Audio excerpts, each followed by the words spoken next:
It all starts in the city of Seoul in 202X inside a very fancy building. Inside, the place is luxurious and dark while someone watches a cool video. Suddenly, urgent news pops up and totally kills his vibe. They announce that the shareholders' meeting of the Sanjeon Group ended after a long 13 hours. After much drama, Jeon Seong-guk was chosen as the new president. Now he rests peacefully in his room after hearing the big announcement. Compared to the former presidents, he laughs a lot at the scandals they faced. Seong-guk, wearing a comfortable robe, asks everyone to praise him even more, imagining employees bowing before him and feeling proud of the effort to get there. They show how he studied a lot and kept his younger siblings in line. Seong-guk says he solved his uncle's problems and a really boring marriage. Boasting a lot, he mentions a poll that says he's the most likable guy. With a glass of wine in hand, the guy thinks he owns Samjeon. Then he promises a fresh start and says he'll clean up all the old mess. He plans to fire the allies of Jeon Tae-guk, who he never liked anyway. Suddenly, something scares him badly and sends the guy into total panic. Coughing hard, he screams out loud, feeling a crazy pain all over his body.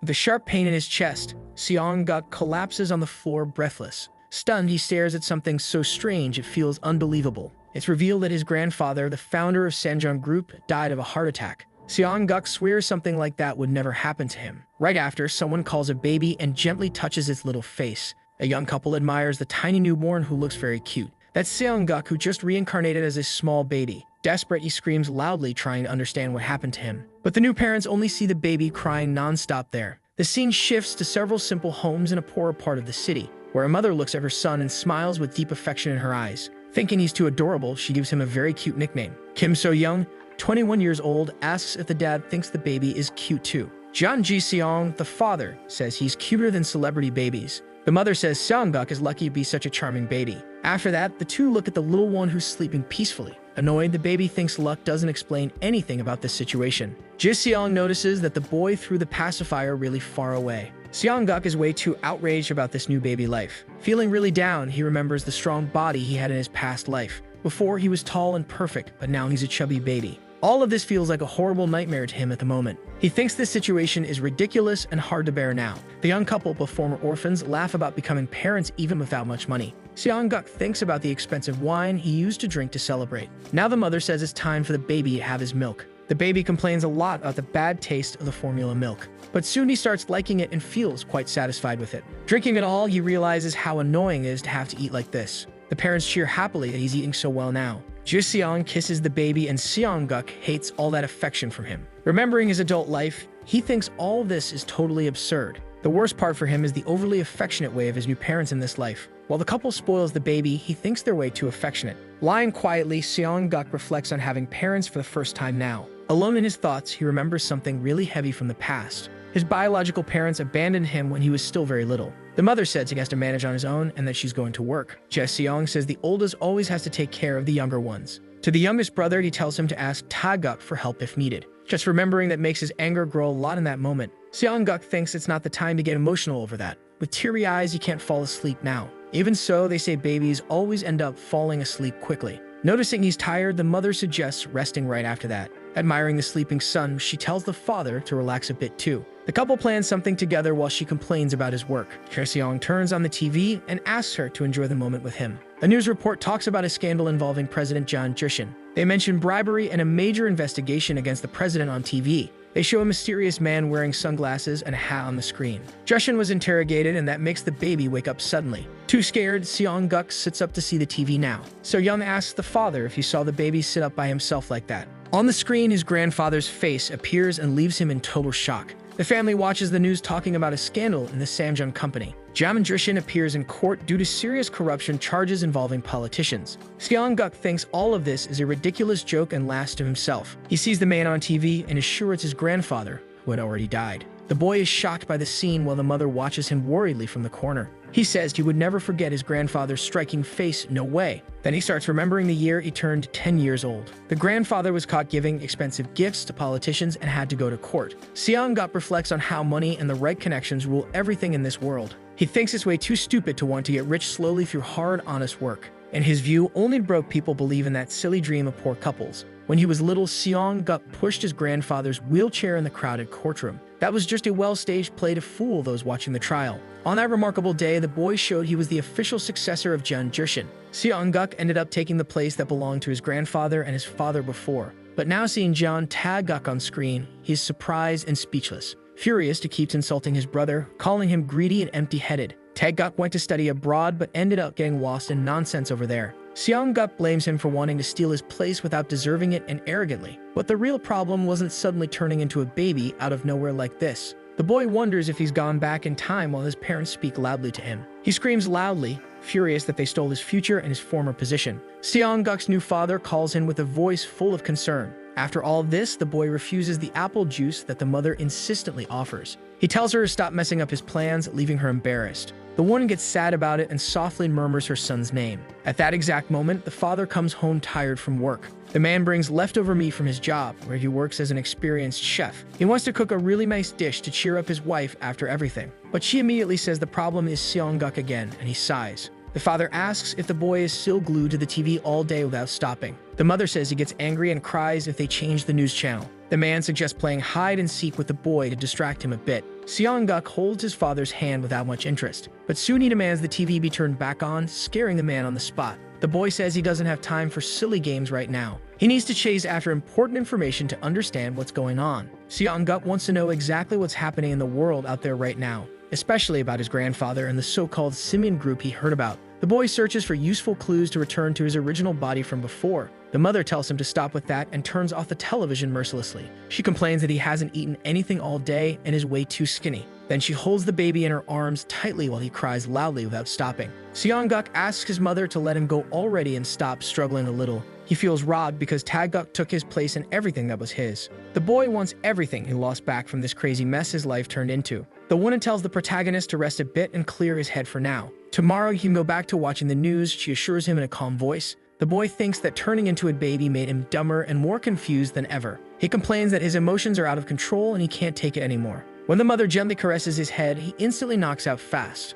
Lying in her warm arms, Seong-guk falls asleep without even realizing it. The father notices that the baby finally fell asleep and asks if she's okay after all that. The mother says she's really worried about their son and his behavior. He's almost 1 year old and only watches TV without saying anything yet. Then she confesses that she thinks she's failing as a mother and feels bad about it. The father reassures her, saying that their love will work out and comforts her a lot. A few days pass quickly, and the baby wakes up moving around a lot in his crib. Seong-guk feels trapped and desperate to get out of this boring baby situation. He tried to secretly watch the news for days but didn't find anything useful. The boy laments being stuck in a baby's body while the world keeps spinning normally. Suddenly, the mother appears in the room and calls for him with a very sweet voice. She asks if the baby still wants to know about the news or if he's tired of it. Seong-guk replies that he's tired of chasing it and doesn't want to try anymore. The mother suggests going out for a nice walk, and he agrees without thinking much. She wants to go to the market to buy food and see pretty flowers along the way. Outside, the day is beautiful with sunshine and the weather is pleasant for a stroll. The mother sees the neighbor on the street and asks if she's going to work early. The woman says she's dealing with something annoying and will leave later than usual. The two say goodbye as they go their separate ways on the quiet street. Seong-guk is amazed to find out the young neighbor runs an entire building by herself. They arrive at a noisy place with construction, high scaffolding, and scattered materials. The mother tells Seong-guk that they're at the market now and points to the entrance. She wants to get cheap beans to make a good and refreshing soup at home. The boy complains that she never stops talking and rolls his eyes. At that moment, he hears beams falling with a loud crash that echoes all around. Seong-guk panics about what's happening and looks around quickly. The beams nearly fall on him and his mother as chaos erupts around them. Debris falls quickly while the woman holds the child and screams loudly for help. A loud voice calls room 107, responding to her cry quickly. The neighbor sees So-young badly injured on the ground and becomes very worried. Murmuring softly, the mother says Seong-guk's name and recognizes the owner's daughter there. Even badly hurt, she hugs the boy, promising to keep him safe now. The protagonist whispers, "Mommy," several times in a trembling voice. Full of fear, the child begs his mother not to leave so soon. A paramedic arrives quickly and reports a serious emergency at the scene. He talks to the doctor about the nasty head injury of the patient there. At that exact moment, something strange suddenly catches So-young's attention. Groaning in great pain, the mother wakes up as her husband calls her in worry. Very relieved, the father says So-young's name as he sees her slowly open her eyes. Really nervous, he asks if she's okay and where she thinks she is now. Overwhelmed, the woman looks for Seong-guk, thinking he's gone for good. The husband points to the boy, clinging to her the entire time without letting go. Gratefully, the father says Seong-guk is safe despite the big scare. With much love, So-young soothes her son, assuring him everything is fine now. Truly happy, she holds the little one, saying he doesn't need to be afraid at all. Tears fall in streams as the boy cries uncontrollably without being able to stop. Deeply scared, Seong-guk admits the terror of seeing his mother hurt like that. Looking firmly, he asks if she truly knows the value of her own life. Calm and observant, the father watches the baby moving excitedly in the corner. Curious as always, Soo-myung asks her husband about the expensive hospital room. A bit embarrassed, he says her injury isn't that serious after all. Explaining calmly, the man says that doctors asked her to rest completely. Confused inside, she starts thinking about what it means to stay in bed all day. Discreetly as always, he reveals that it's because of her pregnancy now. Suddenly surprised, Soo-young agrees to rest for an entire week without complaining. Kind and attentive, the husband asks her to recover with calm and care. A soft cough interrupts the talk with a polite request for permission. The nurse gently informs that visiting hours are almost over now. Soo-young asks her son to rest peacefully, while the father says goodbye with love. Confident as always, she hands Seong-guk to her husband to take good care of him. Outside the hospital now, the father asks the boy if they should go home soon. A bus passes very close, but the fare is too expensive for them. With no money at all, the man wonders how to get back home without delay. Sad inside, Seong-guk notices how the family is once again out of money. Genuinely impressed, he praises the father's effort to support everyone there. Grateful in his heart, the boy remembers the immense love from his mother for them always. Truly tired, he falls asleep with great peace on his face. Right before falling asleep, he murmurs, "Dad," leaving the man surprised and happy. Super excited, the husband celebrates the boy, calling him Dad with pride. Days later, fruits decorate the table at a simple and cheerful party. The family celebrates Soo-young's return with happiness in the air again. Wearing a beautiful traditional outfit, Seong-guk stands near a big jar there. Totally enchanted, the parents admire their cute little son with smiles. Laughing a lot together, they say the baby is more handsome than celebrities out there. Proud as always, the father repeats how he thinks the boy is just too beautiful. Slightly annoyed, Seong-guk thinks about the situation around him now. Reflective inside, he wonders if this is really a party at all. With a restless mind, he complains about the spending after so many recent high bills. Gradually changing his mind, he understands that love is always worth more than money. Calm and thoughtful, the boy realizes how important feelings truly are. Super happy, the parents celebrate their son as the best of the whole world. Playing with joy, they laugh at the baby's cheerful mischief in their arms. Determined in his heart, Seong-guk wants to help more at home from now on. Genuinely concerned, he notices that the parents don't manage their finances properly. Serious like never before, the boy predicts money problems in the near future. A loud doorbell sound suddenly distracts him from his thoughts. Curious as always, Soo-young asks who just arrived at the door in that moment. Kim Myung calmly introduces herself as the owner of the nearby building. She suggests the baby become a famous model one day, and offers to be the boy's godmother with affection. An ad pops up calling attention to auditions for cheerful child actors. They're looking for new child stars at Studio Building 0011, the floor packed. Once there, the mother and baby observe the place, impressed by everything. Seong-guk finds the building decent and ridiculously expensive. Meanwhile, the mother fears they came for nothing, but the son completely disagrees. Way too excited, he insists that it's a rare golden opportunity. Days before that, the family discusses the child actor job seriously. A neighbor says the company needs a child for a quick commercial. With an extremely cold look, she analyzes the boy in a dry manner. Even so, she compliments his appearance with a faint smile. The mother highlights the little one's natural talent with clear pride. In her arms, Seong-guk makes a weird and really funny face. He assures that those born to shine will succeed and make money easily. Seong-guk reveals he grew up surrounded by cameras all his life. Makeup and posing have been basic skills for him since early on. That's why they once called him the hair who looks like an actor. More confident than ever, he plans to crush it and win the whole prize. After that, he wants to reinvest the money in something cool. Suddenly, he hesitates and wonders what he's even doing right now. The mother lets another woman with a baby go ahead of her. In the crowded elevator, the other baby stares at the very tense Seong-guk. Soo-young thinks the little one is way too cute, and the nanny says, "He's a rich hair." An elegant woman appears and immediately tells her to be quiet. Curious as always, she asks if Seong-guk's mother came for the audition. The mother quickly denies it, but the rival in green claims her son will win easily. That makes Seong-guk furious upon hearing her words now. The woman compliments the boy's fierce gaze, and the mother calls him too imposing. Seong-guk notices her chic style and the simple nanny by her side. The elevator stops quickly, and the doors open with a loud noise. Confident as ever, the rival repeats that she'll win the entire competition. The film crew tests Child 8 from a different side angle. Then the director asks for a look toward the camera, and the mother approves the quick take. Soo-young finds filming way too difficult, and Seong-guk confirms it with a slight nod. He thinks it's just a simple screen test for children. He observes how they check how the kids appear on the big screen now, and he notices the warm lights really bother the little ones for real. The crew calls Child 10 Lee Ja-hui in a big rush. The director reveals that the rival is the wife of the wealthy Deepung paper owner. Seong-guk recognizes the company as a decent mid-sized business. Challenging as always, he wants to see what she's really capable of now. Smiling brightly, the director calls Jae for his turn in the test. He asks for a big smile, but the boy looks uncomfortable with all of it. The mother insists that he smiles soon, but the boy still seems lost.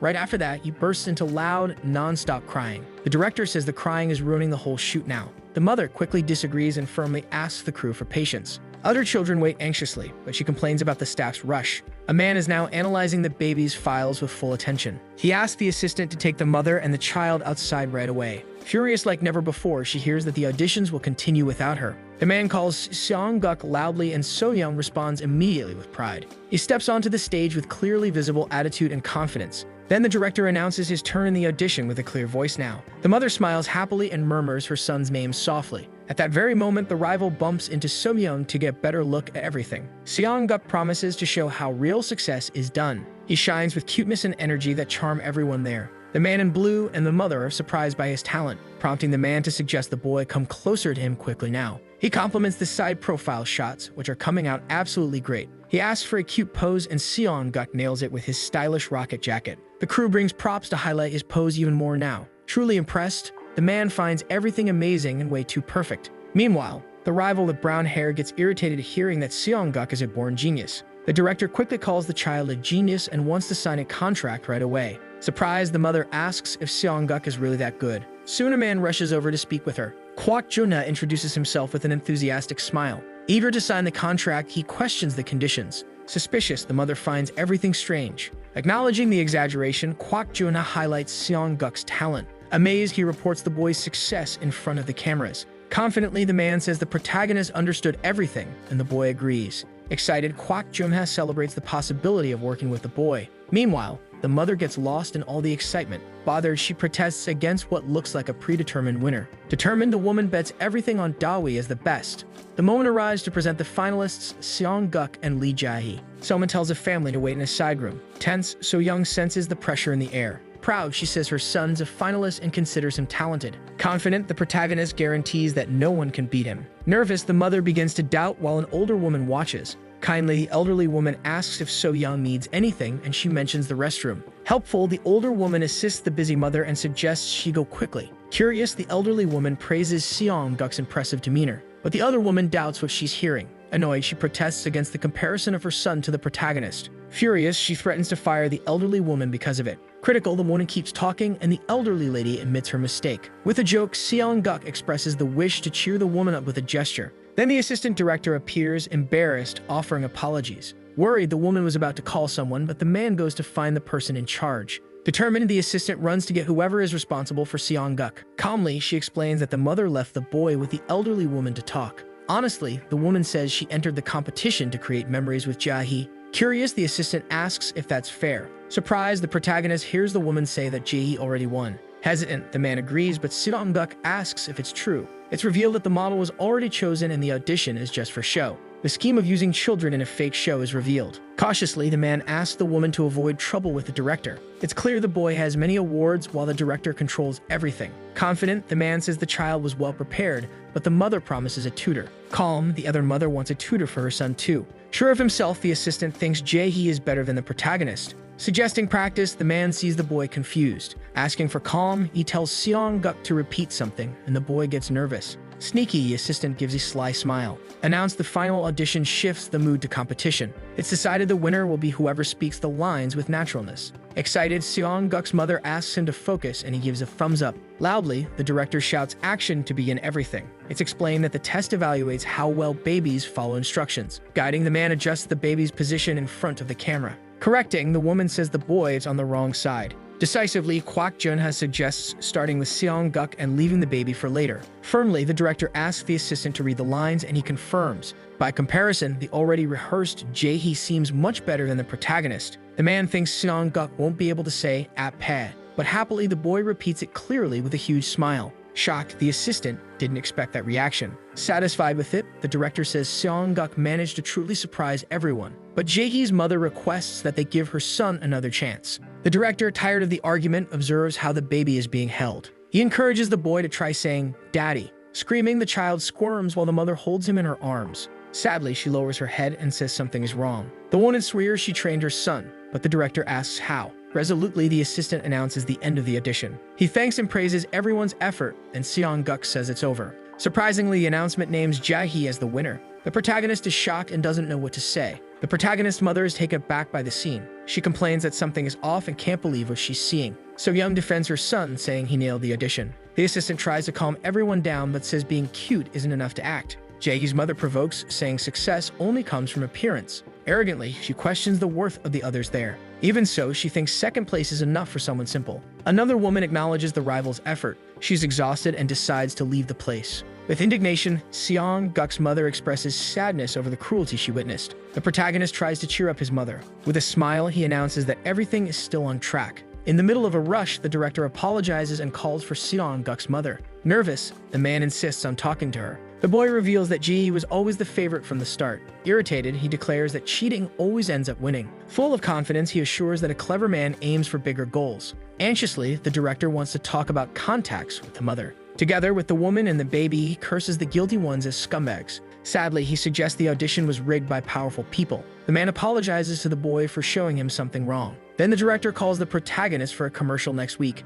Excited, the boy dreams of being a star and making money. He plans to use the profit to help his family. The mother is confused, but the man explains that backup babies are common. Worried, the boy thinks the plans might fail. The desperate director begs for the mother's help. She fears for her son's health in the middle of all of this. Enthusiastically, the protagonist agrees to shoot the commercial. The director praises the boy's understanding. Then he hands over a card with contacts for future projects. Near Seoul, a film set is buzzing with activity. So Young and the baby watch everything, finding it amazing. Impressed, she says she's never seen anything like this in the forest. Friendly, the assistant arrives saying hello. The protagonist stares at the corrupt director with fury. Then the man offers to take the woman and the baby to the waiting room. Calmly, he guides the two along a simple path. The boy is surprised and can't believe what he's seeing. The assistant shows a washing machine from Samjeon. Another guy praises the product, saying the family loved it. Annoyed, the earlier woman asks why those people are there. She complains to the assistant about the losers on set. So-yeon explains they were called as backups. The assistant says replacements are useful if anything goes wrong. A woman insists the main model is fine. Her son gets stressed because she seems to say the opposite. Furious, the woman calls So-yeon useless and tells her to leave. Someone complains about the noise and introduces the actress Im Sin-mei. Curiously, she asks if the babies are the chosen ones. The assistant shows the two babies, one a backup and the winner. Approaching, she chooses the one who cries when he sees her. She's disappointed by the child's reaction. Sadly, she assumes the baby doesn't like her. The protagonist introduces himself to the lead actress. Charmed, she finds the boy adorable. The mother is happy that he agrees with the compliment. Shocked, the other mother sees the actress prefer this baby. She grabs the blonde woman's arm tightly. The actress asks her to calm down and let go right away. Now irritated, she asks who this nosy woman even is. A hand suddenly touches her shoulder. Confused, a man asks what's going on there. The actress introduces him as the vice president. He says he didn't miss the chance to join the campaign. The boy can't believe it and thinks all of this is impossible. That's Jeon Jae-hyung, Seong-guk's father and vice president of Samjeon. Curious, the boy wants to know more about Jeon Ja-hyun, vice president of Samjeon now. Described as ordinary, he's nowhere near the level of his father, President Jeon Jushin. Even so, the late vice president was good at what he did every day. He led the company through a crisis and helped it grow a lot with effort. He bet on new ideas and quickly became a famous leader in business. In short, Jeon Jae-hyun was a successful vice president within the whole team. But Seong-guk says he failed as a husband and father at home. Remembering that brings pain to the protagonist every time he thinks about it. He says his father had several mistresses over the years. Suddenly, a woman recognizes Seong-guk from a distant time in the past. The boy stares at his father's forgotten mistress in total surprise. That woman is none other than Im Sin-mei, who appears now. She says she's filming with children and is very fond of one boy in particular. Watching everything, a man thinks the boy is really clever. He greets the little one politely with a very friendly smile. The protagonist calls the man dad, which deeply shocks his current mother. A heavy atmosphere takes over the man in that tense moment. Soon after, someone in a suit tells him he has to leave immediately. The father from the past says he's late for an important meeting. He asks them to take care of the filming with a serious and concerned look now. The mother of another child is terrified by all of this. Hesitating a bit, she accepts a tough task, but the boy says it's always hard to challenge Jeon Ja-hyun. Seong-guk describes the man as a unique type in real life. He seemed like a silly womanizer, but shined with full force in business. Jeon advises the boy to take care during the day's filming. He gives a quick smile before leaving the place now. After that, he walks away without ever looking back. The protagonist promises the father from his past a different life now. He declares that he found a family to protect with all his heart. Too ambitious, he wants to create a company bigger than Samjeon one day. He says they'll meet again in the near future. Shouting loudly, the director's assistant tells everyone get ready quickly. He says the director will arrive soon to start everything here. He asks the child models to wait quietly without making a mess. Smiling oddly, the protagonist says the past has become the present again. He and his mother face the rival with a sharp and mischievous look. A fun washing machine commercial starts filming. It shows a mother carefully cleaning the father's sweaty shirt. The shirt becomes sparkling white, and the baby happily calls out to the dad. The final shot focuses on the truly clean and new machine. This old commercial was a hit, and the child actor quickly became famous. Knowing what comes next, the protagonist gives a sly smile now. Shunmei complains that she doesn't want to film with the agitated baby at all. Too confused, she asks why the boy has been acting so strange lately. She says he gets angry whenever she comes near him. Seong-guk's mother finds the boy's behavior strange all day. Proudly, the protagonist says he gave the boy a brilliant idea yesterday. He says that if the boy messes things up, he'll get to go home earlier. Even as babies, the two boys seem to understand each other too well. The director thinks the commercial isn't working and suggests switching the model quickly. Owen complains that the winner deserves full spotlight in the video now. Kwak Juna says the baby won't stop interfering with the actress no matter what. He demands a quick solution to finish filming that very day. The boy's mother explains over the phone that the grandfather adores the baby too much. Super nervous, the woman threatens to call the grandfather and change the whole crew. A shadow suddenly appears near her in that tense moment. Shunmei reacts by slapping the woman hard across the face. The director and the protagonist's mother watch the chaos in silence. Shaken like that, the woman is left speechless after the slap just now. She says what's happening there is absurd at that moment. Shunmei says she hates people who mess up the set without any reason always. She accuses the woman of acting entitled for having an important husband at the company. The director suggests restarting with the baby right away. The actress insists on filming with the protagonist, pointing to him now. Anxiously, she insists on reshooting with him right now. Seong-guk is pointed at once again by the excited staff. Surprised, both mothers are left speechless by this. Preparations begin when the director gives the signal quickly. Confused, another woman asks what's going on around there. Irritated, she complains they're filming the boy instead of Jae-hee. A voice criticizes the boy, calling him a troublemaker with no future.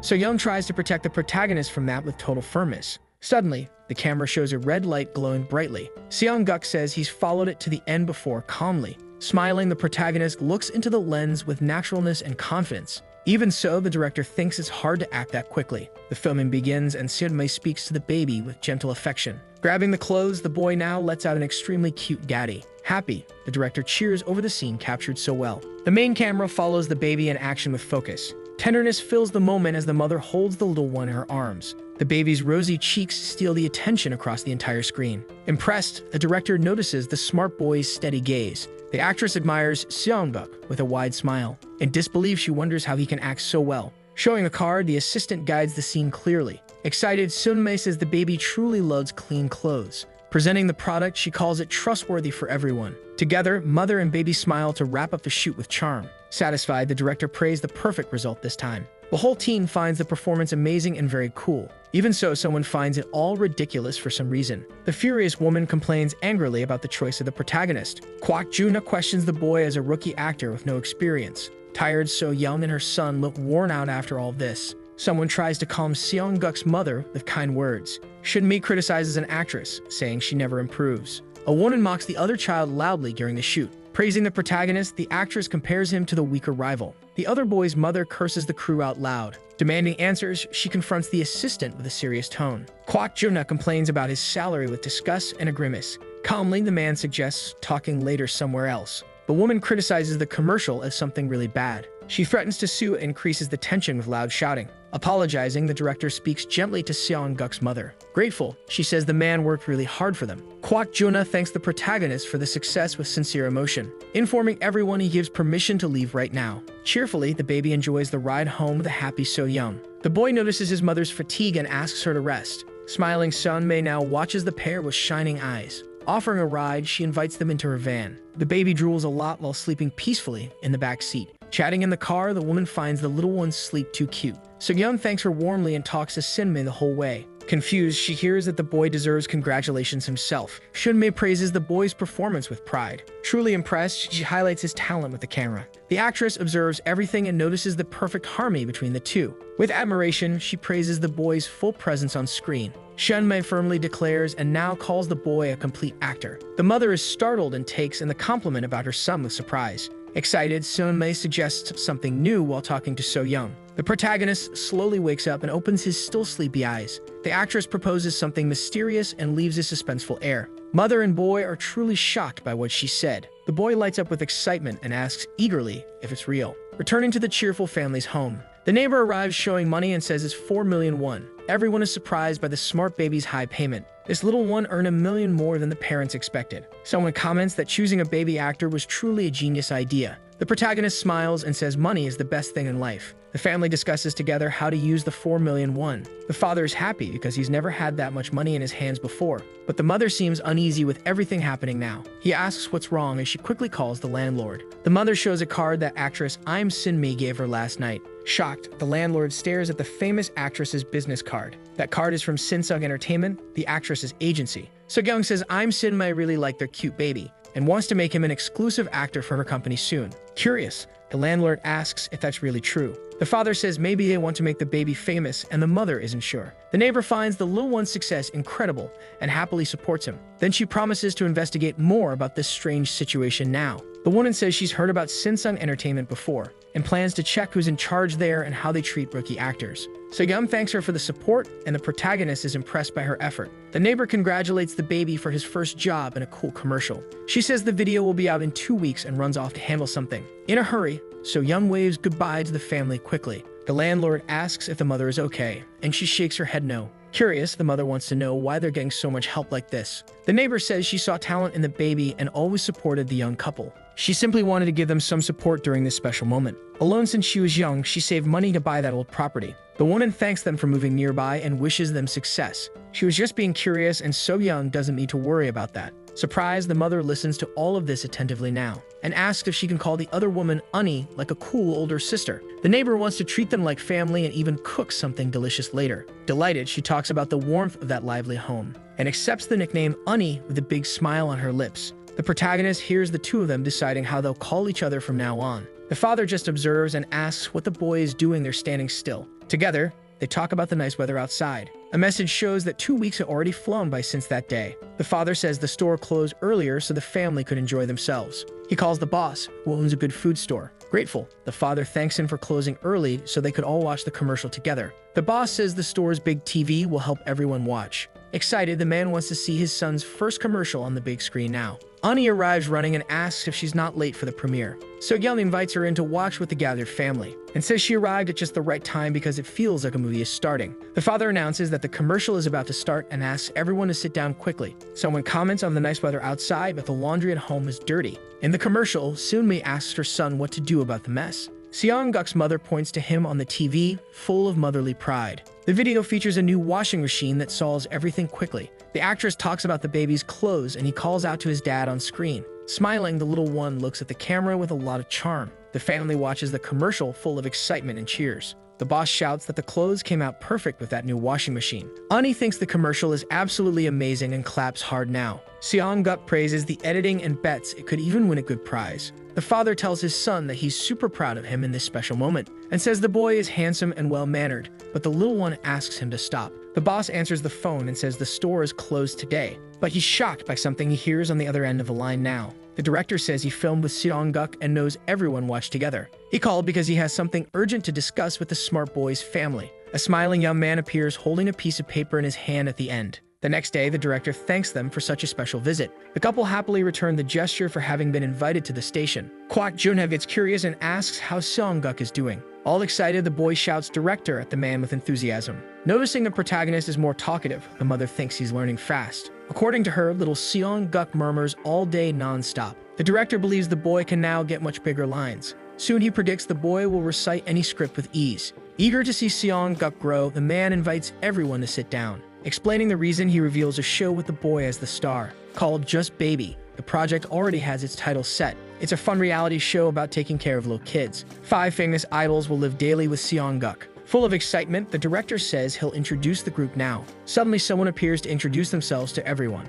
Tae-kyung leads the group just and gives a very cheerful greeting. Showing enthusiasm, he says he really enjoys working with them. With a smile, the man shows off a charm that impresses everyone. Delighted, So-young hears her confused husband ask who that is. She quickly replies that she's seen the group on television before. Tae-kyung admits the team still needs to improve in many ways. So-young compliments the group's amazing music and dances. Seong-guk's father, jealous, hears the boys say that's not nice. According to the director, the other members will be revealed in the upcoming filming. Worried about everything, So-young gets very thoughtful now. Thinking it's too much for her son, she hears him promise to always remember her. Kwak Junha sees the little one as the soul of the program. After all, the boy picks up on what others want without effort. Curious, the director asks if the boy agrees to participate in this. Remembering well, the protagonist has already seen this show in a past life. Surrounded by a crying baby, the group seems totally lost in all this. Meanwhile, two students think the little one is absolutely adorable. Watching TV, an elderly couple laughs at the clumsy antics of the young idols. Someone asks about the mother when a balloon says the show exploded. Seeing the opportunity, the protagonist dreams of getting rich as a child star. Watching his son, the father notices his excitement but feels a bit uneasy. Worried, he fears the boy might miss out on a more normal childhood. Another of his fears is that fame will complicate the boy's life too early. By revealing this, he hopes to raise his son with less pressure. Showing understanding, Taehyung nods and supports the father's perspective. While explaining, the idol says he doesn't regret acting since he was little. According to him, childhood offered good moments and abundant support. With a question, Taehyung tries to understand why the father doesn't trust his son. If the boy can shine, he guarantees to offer this opportunity now. Full of pride, the father points out that his son surpasses anyone in talent. By accepting, he acknowledges that the boy's destiny may truly be to shine. With a handshake, the two agree to take good care of Seong-guk. Announcing the reality show, the director reveals the premiere to all of Korea. While signing the contract, the father shows signs of stress about everything. After that, the baby smiles, ready to begin the recordings. The first day of filming arrives with a lot of energy in the air. Introducing themselves, the group shouts, just full of excitement now. Taehyung and Lucas are part of the members of this team. Following the list are Jaehyun and Byumsun next. Finally, Michael completes the famous idol group. Greeting everyone, they say they're happy to work together. A fan of the group, So-young gets excited and the husband feels jealous. According to the director, filming starts today at their dorm. United, they all promise full focus on this very special project. Thinking hard, Seong-guk hears it's best to just act naturally. Recognizing faces, the boy now remembers his past life. Greeting them, the group meets the president of Samjeon there. Seong-guk finds it curious that he's seen these guys at past events. A young man in a cap laughs and says the baby isn't that cute. The protagonist gets annoyed that they touched him without any permission. Michael is surprised to hear the blonde boy tell him to wash his hands quickly. Seong-guk remembers that this guy was a problem in his past life. Confident, the boy promises to create amazing moments for everyone there. While Michael gets irritated, the others find Seong-guk way too adorable. Muttering, the young man in the cap says to wait and see what comes next. The director clearly explains how today's filming will work.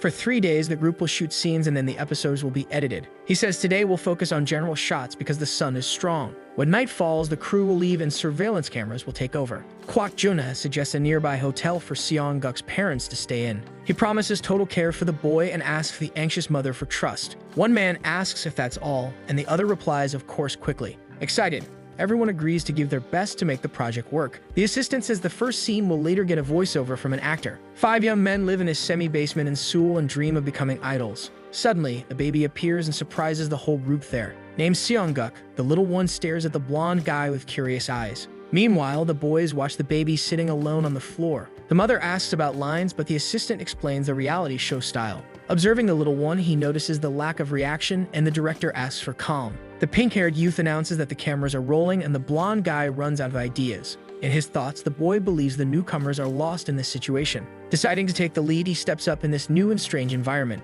Suddenly, the baby cries loudly and stirs up the atmosphere. One of them panics and another orders them to calm the baby down quickly. Trying to help, the blonde guy fails and the pink-haired one criticizes his approach. Another young man picks up the baby and says he'll take him somewhere else. Curious, he wonders if the little one got scared by all the commotion. Meanwhile, the others joke that babies like prettier faces. Annoyed by the joke, the protagonist shows his displeasure in his expression. Then he talks about the unique personalities the guys have. Taehyung leads with intelligence and acts almost like the group's dad. Jaehyun mixes kindness with narcissism and also has a motherly side. Lucas seems like a laid-back athlete and always acts like an older brother. The last one to join the team stands out for being quiet and uniquely handsome. Observing an inexperienced young man, he identifies the perfect rival for success. With the suggestion in mind, he says the baby can act as a rival without becoming a villain. While looking at the little one, Jaehyun feels something strange coming from him. Sugi says the baby needs a new diaper. Taehyung has never changed one before. Michael takes on the task because he has cared for younger siblings before. While changing the diaper, he says it's easy and uncomplicated. But little Seong-guk actually wants to make the young man's life harder. Suddenly, a stream of pee hits his face and he reacts in shock. Laughing at the mess, the baby enjoys it all while Michael gets really annoyed. Because of this mess, the tension rises among the guys there. Trying to talk, Taehyung attempts to call Michael for a quick conversation, but the guy yells because of the baby and the blonde asks him to get it together quickly. The father and assistant laugh because the scene turned out perfect for filming. While the crew bursts out laughing, the director cheers for the amazing result. With a break announced, he grants 2 hours before filming resumes. During the break, Lucas complains about the difficulty while Taehyung suggests a script. Praising the little one, the mother hears that he found it all pretty smooth. With a banana offered, he comments that the baby loves it, and the boy gets excited. Surprised, the father realizes the little one has never enjoyed a banana that much before. Grateful for the visit, Taehyung greets the father with a wide smile. By suggesting a light conversation, he convinces the man, who agrees without hesitation. Impressed, the blonde finds the father a truly interesting person. Close to the baby, he gets involved in the situation and doesn't even notice how much he's enjoying it. Noticing everything, he says the scenes come out great because they're natural. Admiringly, the young man praises Jaehyun because he's good with kids. Taehyung realizes the baby understands the roles and acts accordingly. Curious, the father asks if the talent is just coincidence, and the blonde agrees. Praising him further, he says the little one has exceeded all expectations here. Lucas comes out of the shower and complains about the baby, looking really angry. Frustrated with the situation, Michael asks if artists really have to take care of kids. Meanwhile, we see the assistant say something needs to go into the fridge now. Asking what's going on, the idol finds out it's the baby's dinner. Demanding the dish, Michael grabs the food and wants to handle everything himself. Determined, he gets the little one ready because he finds babysitting really annoying. Planning something, he wants to make the boy stand out so everyone can see. The guy grumbles because adults force an artist to care for children, and he promises to cause a scandal over it. Then he complains a lot because the kid threw some gross liquid right in his face. Michael glares at the protagonist and says it's now his turn to feel the same. Meanwhile, the assistant on the stairs confirms the hidden cameras are ready and tells everyone to leave the set quickly. Thanking the entire crew, the director celebrates the success of another night shoot. Suddenly, someone shouts, "So," and the door slams loudly right after. Discussing the next steps as a group, the guys notice the tense atmosphere, and one suggests relaxing like they always do. However, spotting a camera, he complains that relaxing is impossible with so many eyes around. Lucas says he's starving and wants dinner soon, while another admits he has no idea how to cook. Jaehyun asks no one to overexert themselves and thinks it's better if everyone rests a bit. Taehyung suggests making some quick instant noodles, while another reminds them the baby also needs to eat something. Michael confidently says he's already taken care of the food for everyone. The blonde asks curiously what the guy in orange is doing and finds him annoying, but the other ignores him and says he'll say whatever he wants. Still deciding to help, the guy in orange takes the food to the baby with a very strange look on his face. Watching the scene from afar, the protagonist feels something strange is happening there. Sitting calmly on the floor, the young man offers food to the baby and says the mother went all out this time. The baby grabs the spoon tightly and seems excited about the food in front of him. Then he makes a funny gesture and tells the guy to open his mouth as if he's going to eat too. Taehyung mutters that the other guy spoils the baby too much, but still finds the little one super adorable. Laughing a lot at the situation, the baby tells Michael to make someone taste the food first. The blonde asks, confused, what the other is doing and says the baby is waiting, but his friend doesn't understand why he should eat something like that. Taehyung quickly says he'll take the baby's food to eat it all himself. Chatting casually with the little one, he says he'll try a bite, but Michael asks him to wait just a minute. At that exact moment, the blonde stands with his mouth wide open and seems shocked by what he sees. Jaehyun worriedly asks what's wrong with Taehyung now. Michael suddenly realizes that something bad is about to happen there. Angry about the mess, the baby stares at everyone and warns that whoever messed with his food is going to be in trouble. Upon tasting a little, Taehyung notices the strong flavor of spicy sauce in the dish. Surprised by the taste, he yells for Michael to fix the situation. Embarrassed, the guy admits he put spicy sauce in the baby's food and claims it was just a silly joke. Excited by the idea, he argues that videos like this are more entertaining, but someone replies that jokes obviously have limits. Uneasy with how things are unfolding, a friend questions the group's decisions and fears serious consequences in the future. Slowly, the blonde approaches Seong-guk for a conversation. Apologizing for his colleague, he considers the other guy's behavior childish in this situation. Two guys criticize a third for speaking harshly to the baby, but Michael insists the little one understands everything clearly. Reflecting on the group, the protagonist concludes that the adults around him had a lot of potential. Full of confidence and wearing a smile, he decides to lead this group from now on. In a quick scene change, Seong-guk's family home appears on screen. Shocked by the news, they react to finding out the show reached 20% viewership. Excited by the success, the woman makes the whole family happy with the result. Celebrating the achievement together, everyone considers the number amazing and huge for a show like this. Calmly, Ani explains that similar shows usually reach at most 15%. Very excited on the phone, the director celebrates the show's entry into the permanent TV lineup. The woman, feeling very proud, congratulates the baby and praises his success on the show. Pleased with himself, the boy says success is natural, since he's the boss there. Always ambitious, he declares that he still wants much more than this. Without stopping dreaming big, the baby imagines fame and money pouring in. Surprised by his strange smile, Ani calls the little one a different kind of child. The mother asks for a moment to speak privately with the woman about something serious. Revealing the news, she says someone from Sinsum Entertainment showed up at her house. Explaining further, the mother says they came to congratulate them on the show's success. A man delivers a fruit basket and says the CEO wants to meet her personally. Firmly instructing her, the man tells the woman to go with the agent at the arranged time. The two debate anxiously whether they should accept this strange invitation or not. Emphasizing the weight of the name, she talks about the massive influence of Sinsum Entertainment in the industry. Commenting on circulating rumors, the woman mentions bad stories about the company's CEO. Shocked by what they hear, the couple is stunned by rumors of ties to gangs. Ani nervously asks if they should go right now and clear up this whole mess. Thinking about the invitation, she says it's hard to refuse, but they can leave whenever they want.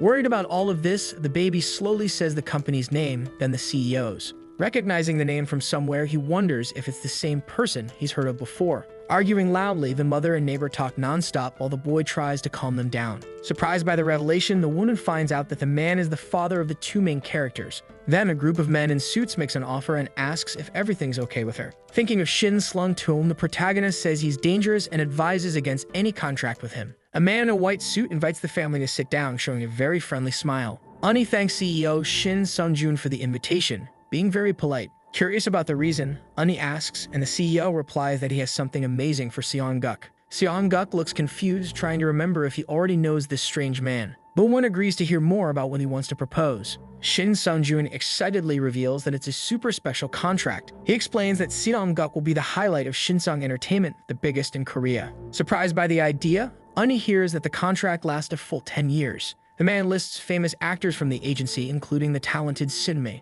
The CEO guarantees that Seong-guk will shine alongside these huge names. Reviewing the contract, Ani notices the boy's mother doesn't understand any of it. Worried about everything, the older sister carefully follows every word. The man details that the deal lasts 10 years, leaving 70% of the profit to the company. Shocked by the 70%, the protagonist thinks it's outright robbery. He considers the contract a complete joke and totally unfair to him. Seong-guk suspects the company just wants to profit off his hard work. Thinking it over, the boy realizes the CEO hasn't changed at all. Suddenly, he remembers seeing this man in a past life. Seong-guk says that his father used to make shady deals with Shin Sung-joon in exchange for favors. Sad about the past, he remembers that those deals ended in scandals. Shin Sung-joon swears that in over 10 years he's never seen talent like his. Confident in the proposal, he promises to turn Seong-guk into a famous actor. The protagonist argues that child actors disappear when they grow up. Ani warns that the CEO's plan is to exploit Seong-guk with that phony contract. Deciding on the spot, she rejects the offer without a second thought. Intrigued by the rejection, the CEO asks why they threw away this chance. The woman explains that 70/30ths plus 10 years makes the deal impossible. Confident in the future, she bets on the boy's enormous potential. Gradually, the meeting becomes too tense to bear. Doubting the family, the CEO asks if they even understand entertainment. He says child actors earn little until Seong-guk curses him and calls him a scumbag. The man says appearances can change, but the mother cuts him off, angry at how he's treating her son. Irritated with everything, the protagonist and his mother exchange furious looks. Seong-guk complains that the CEO talks too much, sounding like an annoying frog. Trying to calm the baby, the mother faces his yelling with no success. Ani criticizes the CEO for lacking vision and announces that they're done here. The man retorts that she's not even the mother, so she shouldn't interfere so much. So-young quickly replies that she's the manager, not an intruder. Determined to help, Ani explains that she's caring for the boy in this situation. With experience in advertising, she thinks the contract is a bad joke. Nervous about their attitude, the CEO says they'll regret this. Arrogant as ever, he swears that no one ignores him in the industry.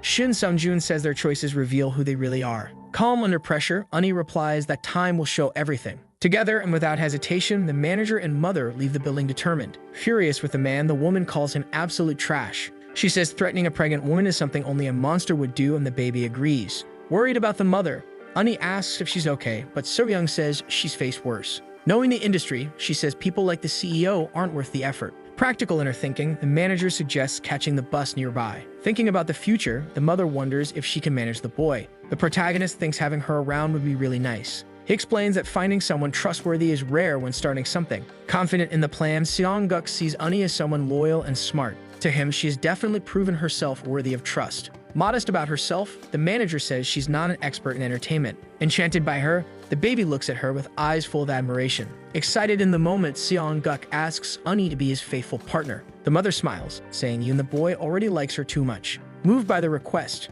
she begs Ani to protect his future. Surprised by everything, the woman thanks them, finding a new dream in life. So-yeon hugs Ani, calling her manager Kim, who promises to give her best. Laughing about fortune, everyone talks about winning together and jokes about payment. Right after that, a reporter interviews the CEO about Kim Myeon. Shocked by the news, the reporter discovers she owns the family's building. Threatening in tone, the CEO promises to show the cruel side of the industry to anyone who resists. A fight suddenly breaks out, and Taehyung shouts as Michael and the baby fight over bananas. Annoyed by the situation, the boy complains that only Seong-guk gets everyone's bananas. Devouring several bananas non-stop, the protagonist ignores his friends to avoid sharing. Seeing this, smiling at the scene, the director watches Michael asking for more bananas. Talking among themselves, the other guys around say it all seems like madness. Out of nowhere, a slap echoes as Seong-guk hits Michael. Furious about it, Taehyung asks how he dared to hit his brother. Tension builds up until someone shouts for them to stop the fight. Satisfied with the result, the director decides to wrap up filming for the day. Praising the team's work, he announces a lunch break while the protagonist's parents watch.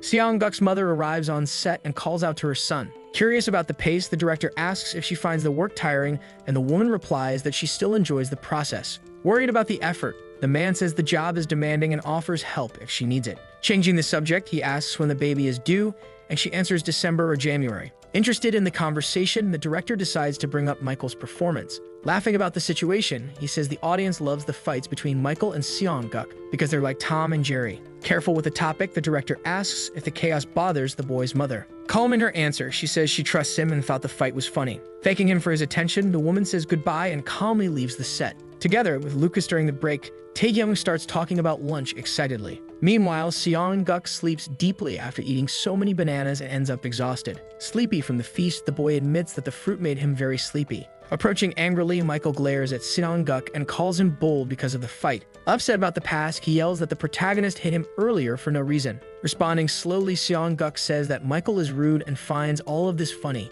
Explaining the success, someone says that Seong-guk's manner always attracts viewers. Standing firm, the protagonist says Michael is crossing the line and suggests a lesson. Annoyed with the boy, the young man calls Seong-guk a crazy kid and is surprised by his temper. Suddenly, in the middle of the commotion, the protagonist feels a strong pinch on his cheek. Crying loudly, he complains that the pain became unbearable after the pinch. Out of control in his crying, baby Seong-guk wails while Michael panics and says the kid went nuts. Michael tries to fix everything and asks the baby to be quiet when Ani calls the boy. Still holding the little one, he asks what the woman wants with him now. Serious in her approach, she asks if Michael pinched Seong-guk's cheek earlier. The protagonist changes his expression and smiles while the manager gets upset and says the baby doesn't cry like that for nothing. Firmly warning him, Ani asks Michael to avoid so much contact with Seong-guk during filming. Confused by the rule, the boy complains about the protection around the little one and calls him a useless brat. Calm in her response, the woman reminds him that the baby has already done commercials, leaving Michael embarrassed. Decisive in command, Ani orders him to act like a professional and not touch any children. Carrying Seong-guk in her arms, she hopes the message is clear to the boy. Frustrated with everything, Michael lets his anger show on his face.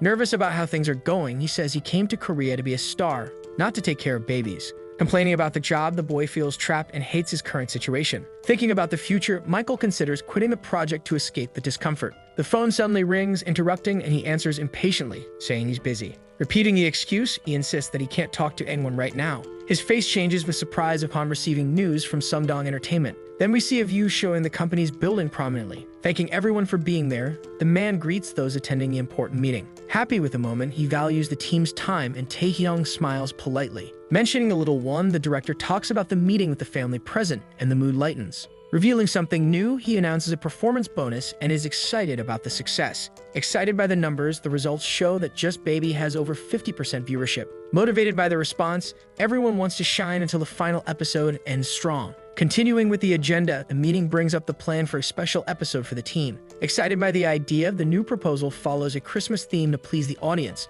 Discussing the details, the director plans to prepare Seong-guk for the festive special. Dressed for the occasion, everyone gets into the Christmas spirit with Seong-guk in the special episode. Enjoying the idea, the man reacts positively to the special's plan and the mother smiles as if seeing something amazing. Confident in the success, the director gets excited about the Christmas episode and is full of energy. Arriving in a hurry, the assistant finds out something bad while the group is gathered. Suddenly impacted, they receive heavy news that changes the mood. Shocking in the headline, the report says Seong-guk suffered due to his parents' greed and accuses them of child exploitation. The nightly news shakes the city as it brings hot information about the protagonist. They talk a lot about the cute baby Seong-guk who ended up in the middle of a shocking family mess. Worried about everything, the presenters mention a strange article accusing the parents of using their son. Even without clear evidence, the public feels anxious and concerned about what's happening with the boy. At home, Seong-guk's family gathers nervously in a heavy atmosphere full of doubts. The mother shows fear in her eyes while thinking out loud about what to do in this whole mess. Meanwhile, the director tries to calm things down and says it's nothing more than trashy magazine talk. Ani wants to dig deeper to find out who wrote it and understand the motive behind it. Seong-guk seems really angry despite the whole mess and makes it clear how uncomfortable he feels. The family looks at him worried, seeing the boy mix anger with his usual cuteness.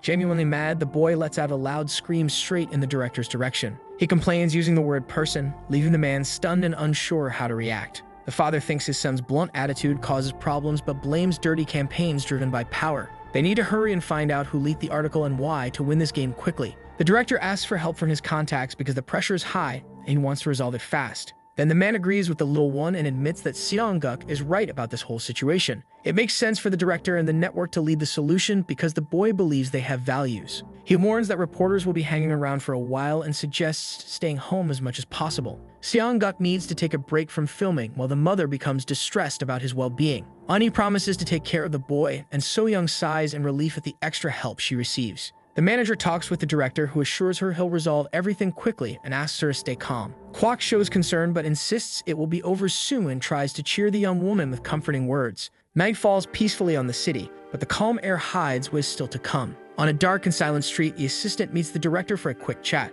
Curious about the situation, he asks if the man finished saying what he needed to. The director grows uneasy because an article is troubling him, and his face reveals the weight of it. A paper reveals a strong report saying Seong-guk's parents disrupt filming every day. He's surprised and nervous about what he read, unsure how to handle this new bombshell. Kwok becomes suspicious of who might be behind it and thinks there's a spy on set, but the assistant denies it. The assistant recalls nearly losing his job and swears he now avoids any kind of trouble. In a bright and lively neighborhood, a guy calls everyone to help those in need out there. During a light snowfall, two friends happily enjoy Christmas Eve together. The young man finds the snowy Christmas atmosphere beautiful and smiles, admiring the whole scene. Suddenly, someone appears pushing a stroller and grabs attention right away. The couple finds the man with sunglasses and a mask strange, and the guy jokes about his outfit in the cold. A weird noise comes from the stroller and makes them curious about what's going on. The baby's cry echoes loudly, and the person tries to calm the child as quickly as possible. Then the man with sunglasses looks tense and wonders if it's worth staying there at that exact moment. Then we see it's the protagonist's mother saying she needed some fresh air outside. Her plan now is to surprise her husband after work with a special visit. So-young talks to herself saying she wants to walk a bit, but would rather not be seen by anyone right now. A memory of little Seong-guk in the stroller pops up, and the shame makes him very irritated. Others nearby are chatting and someone asks if they saw last week's video of the baby. They talk excitedly about the Christmas special that everyone's been buzzing about. Tae-hyun dressed as Santa charms the girls with a charisma no one can resist. Meanwhile, Seong-guk as a reindeer strikes a cute pose they jokingly call the capitalist pose. One of them says Rudolph was cool, but the snowman boy stole the whole show. The couple finds Seong-guk adorable and jokes that they feel like squeezing such a cute baby. But someone kills the mood by mentioning the article that's been going around now. She asks if he saw the report saying the boy's parents are overexploiting him. People praise Seong-guk's talent and say he's smart and shines in acting. After all that conversation, the couple decides to leave and enjoy the rest of the night. The baby in the stroller stares at his mother with a lost look that tugs at anyone's heart. Suddenly, the father appears running toward the stroller with a huge smile on his face. Overjoyed, the man hugs his son and asks if they really came to see him in the cold. But So-young is in tears and the mood shifts in the blink of an eye again. Worried about everything, he says it's getting dangerous because the tabloids are spreading the story. In a tense and serious room, the father and director argue with faces full of concern. The man insists this can't go on and wants to protect the family as its head. Kwok apologizes with his head down because the network tried, but the reporters won this time. The public loves Seong-guk too much, and the rumors keep growing out of control. Thinking for a moment, the father suggests something direct to resolve this mess once and for all. Surprised by the idea, he hears the director ask if they're willing to try this new solution. In a live interview, the parents appear nervous, facing the cameras head-on with no escape. The protagonist's father suggests a live interview while the director hesitates before agreeing to the idea. On December 31st, a huge building appears under the gray sky, forcefully announcing the end of the year. Young idols appear alongside Seongguk, being introduced as the new sensation in today's music scene.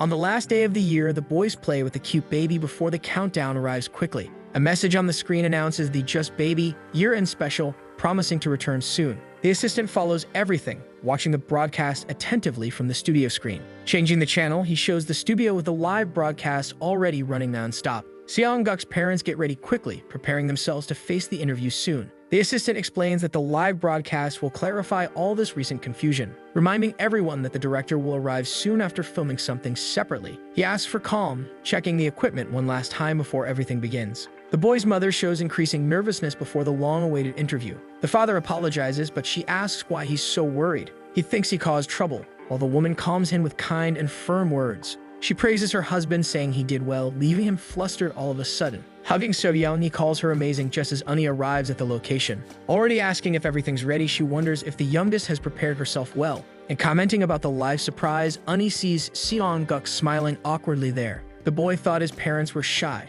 struggling to survive daily. The protagonist realizes his father's bold plan in suggesting this unexpected interview. Surprised by their attitude, Seongguk talks about this sudden change in both of them. Looking at the baby, the mother finds him adorable wearing that cute bear outfit. Lovingly, she hugs Seongguk, showing all her maternal affection in that moment. Confidently, she promises her son to protect him from any problem that comes. Worried, the boy understands that the interview is happening because of him now. The protagonist suggests she imagine the cameras as people in case she gets nervous. Uni and the assistant observe the scene, finding everything very cute at that moment. The father asks the director where he is during this hectic moment. Almost everything ready, anticipation builds before the interview officially begins. The truth explodes with the live interview, leaving everyone shocked without warning. A nervous man tries to explain the rumors as reporters rush into the place quickly. Someone leaked important information and the team faces a wave of journalists. Surrounded by reporters, the director feels suffocated, facing total chaos. Noticing this, he runs to the boy as questions fly non-stop. Under pressure, the leader grows distressed, facing so much media demand.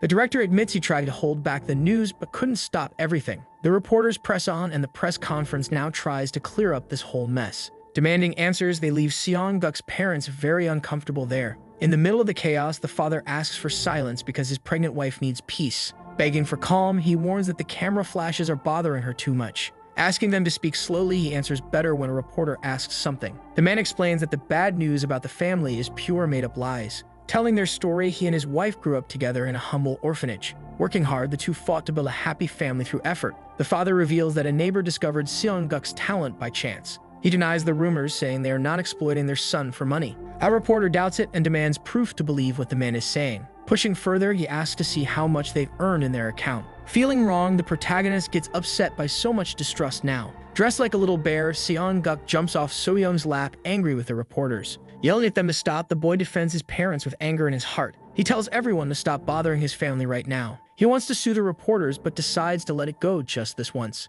Taehyung tries to call the director while the confusion continues non-stop. Ordering the end of the broadcast, the man sees the team rush to wrap everything up. The boy asks if his father is okay after all this chaos. Apologizing, the man says he's not good with words, but really tried. But at this moment, Seongguk looks at his mother and asks what's happening right then. In pain, she reveals that the contractions have started and the situation turns tense. Leaving the boy and the father in panic, the emergency takes over everything. Quickly, the ambulance speeds through the city's crowded streets. Inside the vehicle, the paramedic asks the mother to stay calm, while the father holds the child with a worried look. Desperate, the father insists that his wife hang in there, and the boy calls out to her, very distressed at her side. In great pain, the woman tries to say she's fine, but Seongguk notices her suffering. Panicking, the protagonist reflects on what to do now because he knows nothing about childbirth. Seeing the critical situation, Seongguk wonders if he can help while his mother groans in pain. Finally, the ambulance arrives at the hospital, and the boy shouts for his mother to hold on a little longer. At another moment, the director reacts emotionally alongside the assistant in front of the intense scene.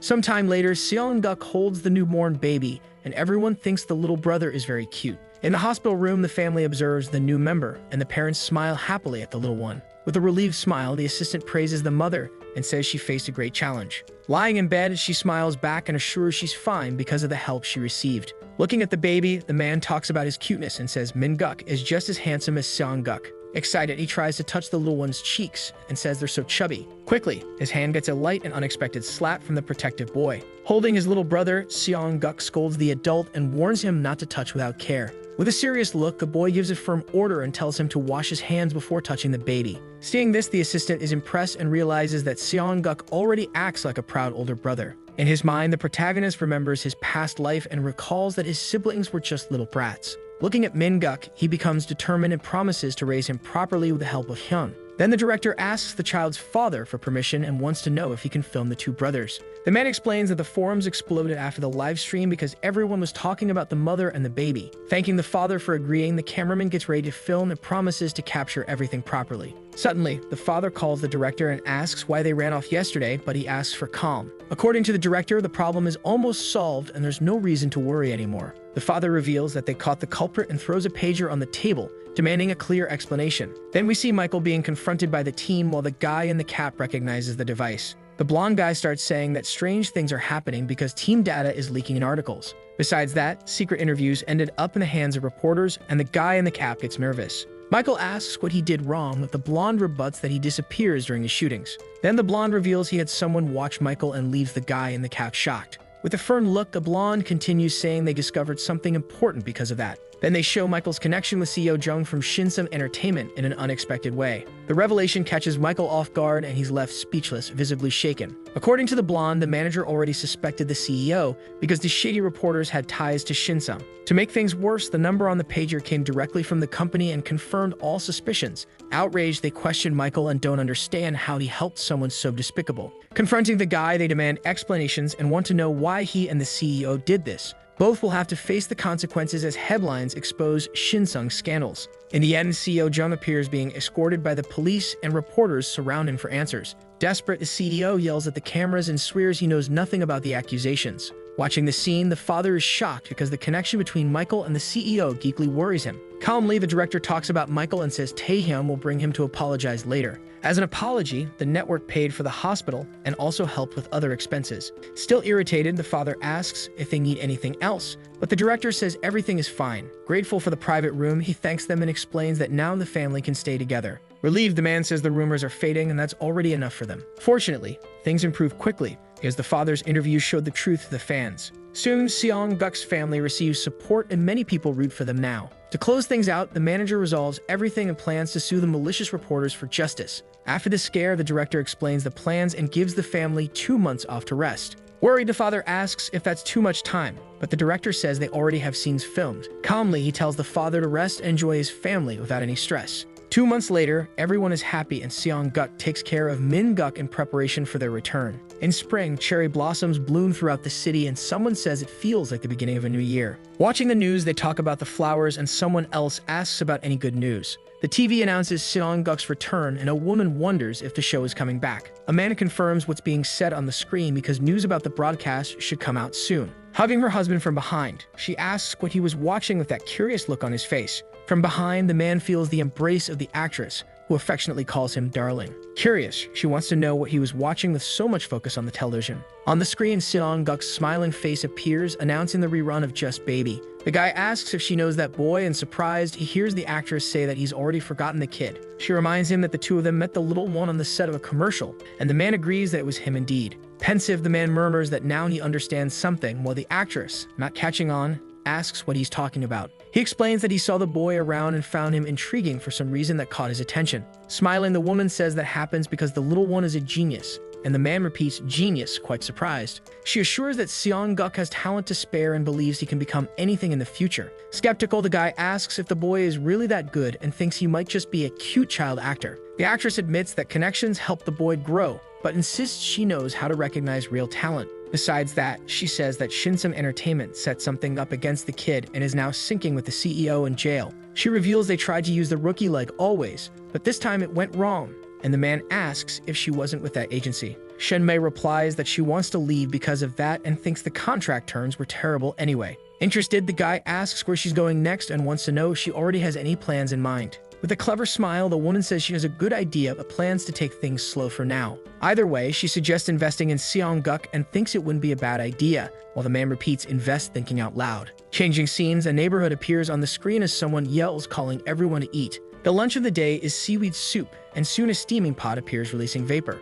Inside the house, Ani serves the dish to little Seong-guk, who gets excited while others watch. Closing his eyes, the boy smells the soup and finds the aroma too amazing to describe. Surprised, he says he didn't know Manager Kim was so good at cooking. Being kind, Ani offers a bowl to So-young, who thanks her for always cooking for them. The mother praises Ani for taking care of the boy, and the manager says it's only natural to do that for him. Besides that, So-young says that Ani doesn't charge anything, bringing food and fruits, but the manager tells her to just eat already. Embarrassed, the woman adds that they're all a family and there's no need to thank so much. Emotional, So-young hears Ani say that family takes care of each other, and the older woman is touched by it. Suddenly, the boy pushes the baby away and tells him not to mess with the food that belongs to Hyun. Speaking loudly, he warns that it's his, while Min-guk only drinks milk, and the mother and Ani laugh at the baby imitating his brother. Watching everything, she thinks that if the little one copies the older one so much, taking care of them might be easier. Reflecting on the last 2 months, Seong-guk realizes that taking care of a baby is a nightmare while the little one only makes noise. He gets upset and wonders why Min-guk cries so much and wants to know why the baby never sleeps. Showing deep eye bags, the boy seems to be begging for peace, but the baby stays wide awake staring at him. Tired, Seong-guk complains that the little brother doesn't stop looking for him even after he just came back from the bathroom. The boy remembers that he wanted a different brother than in his past life and dreamed of a loyal helper for the future. Even so, he sees that this life is also tough because the baby only has eyes for Hyung, and that drives him crazy. Exhausted, Seong-guk murmurs to Min-guk that Hyung is worn out and asks him to stop for a bit now. Unbothered, the little one looks up with a cute face and makes an innocent sound that melts anyone. Faced with that, the boy softens and feels his heart melt even though he's dead tired. Deciding to give in this time, he grabs the bottle and says he'll feed his brother while Min-guk happily drinks. Laughing, Ani says it looks like a baby taking care of another, while So-young says the boy helps her a lot. The mother praises Seong-guk as the best son in the world and doesn't hide the pride she feels for him. Suddenly, she asks if So-young has ever thought about moving houses because of the children. Now with 2 kids, the place has become too small and old to raise them properly. Hearing that, the mother says she doesn't have the money to move, but Ani asks what if the money showed up. Calling her closer, the manager asks So-young to come near, and confused, the mother just asks why. As she gets closer, Ani whispers some news and reveals that Sanjun Electronics called her. Apparently, the company wants the boy as an exclusive model, and a contract already pops into their minds. Shocked, So-young can hardly believe the offer from Sanjun and doesn't know what to say. Ani confirms that they made the proposal and says the contract details will follow shortly. The manager suggests the mother talk about it with Ji-seong to decide the next step together. She imagines it could be a huge chance to improve life for everyone there. Speechless, So-young tries to say something, but Ani tells her to eat and calm down first. Soon after, she reminds her they need to go to the TV station later for the first Just Baby in 2 months. Smiling, the manager says the station will send a car, so there's no need to rush now. Suddenly, the doorbell rings and Ani asks if they already arrived while So-young tends to the little ones. Opening the door, she wants to know if they're from the TV station or someone else entirely. Surprised, Ani sees who's there and someone says it's been a long time since their last meeting. The manager watches as So-young and Seong-guk are stunned by the unexpected arrival. At the door, the mysterious figure is none other than Michael, and everyone freezes at the sight of him. Furious, the protagonist stares at the unexpected visitor and asks why he showed up so suddenly. In his mind, a memory quickly surfaces showing that Michael betrayed the family by teaming up with Shin Seung-jung. Silent, Michael stands still, seeming to choose his words very carefully in the tense atmosphere. Before things get worse, a cheerful voice breaks the tension, asking everyone to wait a moment. Right after, Taehyung arrives with a big smile, greeting everyone with energy. Giving Michael a light tap on the shoulder, he jokes that his friend scared the others by accident. Taehyung explains that they wanted to reunite the group after so long, bringing Michael to apologize as well. Head down, Michael murmurs an apology, his voice barely audible in the air. Lifting his gaze slowly, he admits he made huge mistakes in the choices of the past. Internally angry, the protagonist wonders if that solves everything, but thanks him anyway. Surprised by the response, he sees his mother smile, saying Michael must have had his own reasons. Embarrassed, Ani hides her face while the protagonist does the same, agreeing with Michael. Kind as always, the woman keeps smiling, thinking they're all sweethearts all the time. Seong-guk thinks everything's fine since his parents are calm and decides to take action right away. In silence, the protagonist promises to be more alert, swearing this will never happen again. Breaking his thoughts, the blonde man asks if they can go now because everyone is waiting for the family. Arriving at the MVC building, a wave of excitement quickly takes over the group. Inside the place, the director rushes toward them with a smile he can't hide on his face. Just as excited, the protagonist hurries to meet the director without wasting any time. Hugging each other tightly, they show how much they miss each other all this time. Kneeling on the floor, the director wonders if it's because of the time apart, noticing Seong-guk's affection. Smiling happily, the protagonist says he's emotional, realizing something very special now. With eyes full of energy, Seong-guk says he was born for this job, promising to give it his all. Hiding his face, the baby thinks he's tired of taking care of kids and wants to focus on work. Turning to Seong-guk's mother, the man greets her and asks if she's been doing well lately. At that exact moment, he notices Min-guk in her arms, about to burst into loud crying. Coming closer, the director finds the little one even cuter after a full 2 months. Suddenly, the child starts crying loudly, shouting that he wants to be with his brother right now. Confused by the reaction, the director looks oddly while the mother says Min-guk adores his Hyun. Terrified, Seong-guk runs to the director, asking for help to start recording right away. In a serious tone, the director says they've changed a few things over the past 2 months, also greeting the manager. Smiling with excitement, he suggests they start quickly now that everyone is there. Counting on his fingers, he says there are 20 episodes left, with the last recording in September. Continuing the conversation, the director talks about the first broadcast of the year after the long break. Thoughtful for a moment, he suggests a picnic under the cherry blossoms, shifting the scene to a flower-filled park. Among the beautiful flowers, Taehyun and Yeonwoo gaze at Seong-guk in admiration without looking away for a second. Wearing an adorably pink outfit, the protagonist looks like a tree fairy, surprising everyone present. Praising the stylists, Taehyun asks if Seong-guk enjoys the compliments while the baby smiles. Someone from the team announces they'll start filming soon, calling the cast to gather quickly now. Picking Seong-guk up, Yeonwoo smiles as he carries the little one to begin filming together. Meanwhile, a black car parks nearby where someone inside also wants to hold the little one. Serious as always, the suited driver says he arrived as ordered via his radio. On the other end of the call, the vice president listens with a stern, imposing expression. Inside the dark car, the man in the suit is none other than the protagonist's former father. Sitting pensively in the backseat, he wonders if it was really necessary to come, but keeps watching Yeonwoo with Seong-guk. Switching scenes to the office, Secretary Yang quickly finishes the report for the vice president. Curious about something, the boss asks about a certain matter while Yang asks him to clarify which one. Speaking firmly, the man mentions the contract with Seong-guk, while the secretary says they already made an offer before. Even so, Yang notes that the parents think the contract is too large, so the boss tells him to give it time. More interested now, the vice president asks what Yang thinks, and he replies that it's too much for a child. Suspicious of the answer, the boss asks if the boy is really worth that much, while Yang says yes because of something special. Back in the present, the man feels a strange chill like a strong bond, his gaze growing intense. Getting out of the car slowly, he tells the driver to wait there without moving a single step. Walking firmly across the grass, the vice president wants to confirm something when Yeonwoo notices someone approaching. Calling Taehyun quietly, he points to the mysterious man while the blonde looks confused with the baby. Recognizing the figure, Yeonwoo asks if it's not the vice president of Samjeon, leaving Seong-guk speechless. In front of the imposing man approaching, the protagonist wonders fearfully if that guy is really his father. Curious, the protagonist wonders who Jeon Jae-hyung was and reflects on the father from his past life. Born as the eldest son of the grandfather, a man built Samjeon from the ground up. Raised from a young age to lead, Jae-hyung was always prepared to take over the company. Even so, this style was very different from his grandfather, who ruled like a supreme king. Focused on results, Jae-hyung acted more like a cold king, thinking through every step. Yes, results defined everything for him as he lived constantly surrounded by achievements. Nothing but performance mattered to the man, who was guided only by numbers and victories. This applied even to his wife, who never received affection, just like it happened in the company. Even the children felt this coldness and suffered from his distant behavior every day. Tae-guk and Mei-jin never met his high standards and lived with constant insecurity because of it.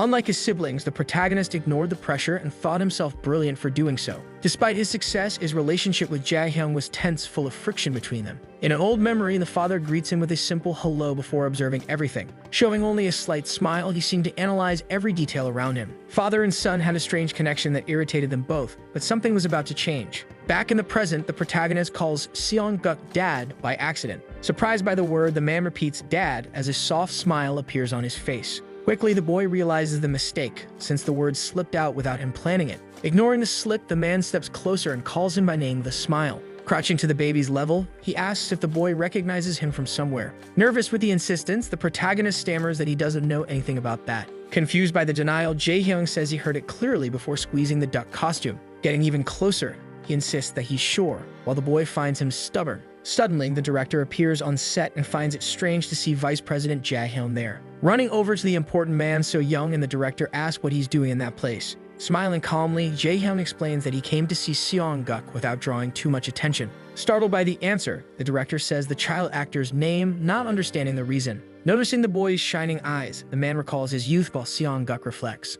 Seeing the boy's expression, Jae-hyung smiles and becomes more confident about what he thinks of him. Turning to So-young, he asks about the contract while she nervously confirms everything. Speaking of the agreement, the man says he accepts the exclusivity and asks to be informed later. Startled by the boy, the mother covers his mouth while he screams for money in his thoughts. Laughing out loud at the scene, Jae-hyun finds the little actor's unexpected reaction amusing. Running his hand over the boy's head, he promises to get the money the boy wants to earn. Saying goodbye with a smile, Jae-hyun says he'll come back to see the little one again. Tense about the situation, the mother nods and stammers a yes to the vice president. Announcing that he's leaving, the man gets up while mother and son watch him walk away. Thoughtful about Jae-hyun, the protagonist laments running into the father from his past life now. Remembering the past, he sees his father holding him as a baby before recalling his serious gaze. Years later, Jae-hyun entrusted a project to his son, thinking he was the smartest. Betting everything on the boy, the father expected great results and showed real trust. Smiling at that memory, the protagonist gets excited by the thought of that old trust. Cutting through his thoughts, the director asks for focus to resume filming on set now.